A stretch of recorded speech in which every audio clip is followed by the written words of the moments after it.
Io mi sono trasferito dall'India perché c'era già mio papà, che era quasi da 20 anni in Italia. E siamo trasferiti insieme a tutta la famiglia, io, mio fratello e mia mamma.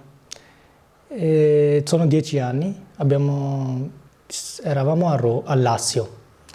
E dopodiché nel 2019 mi sono trasferito qua in Veneto, a San Polo di Piave. Ho iniziato a lavorare in un'azienda, una fabbrica di divani e i titolari anche erano di San Polo di Piave, che si chiamano Paladin. Ho lavorato là e mi sono trovato molto bene con loro, mi hanno aiutato tantissimo. E dopo 2 mesi, siamo andati in cerca di comprare una casa, io e mio fratello.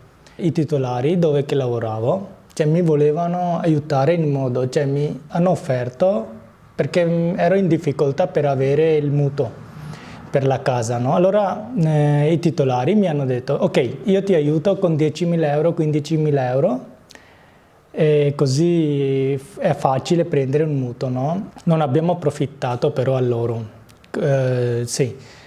Sì, però erano molte brave persone, anzi adesso io mi sono messo proprio, ho aperto una partita IVA che vado a lavorare in agricolo, no? Su vigneti con la mia squadra e anche qua mi aiutano ancora tantissimo quelle persone là. Ringrazio tantissimo ai titolari della fabbrica dove lavoravo prima e sta lavorando ancora mio fratello anche, che si chiamano sempre Paladin.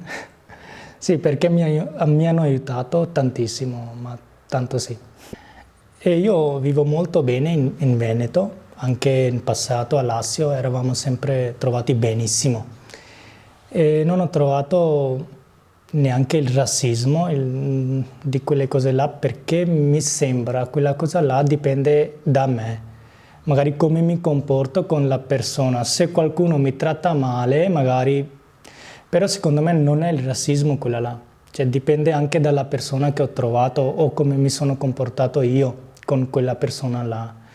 Quindi anche se al posto mio sarà una persona italiana, un ragazzo italiano, cioè se anche a lui quella persona là il tratta male, cioè lui non può dire che è razzismo. Secondo me non è razzismo, è solo dipende da noi o dall'altra persona come è fatto.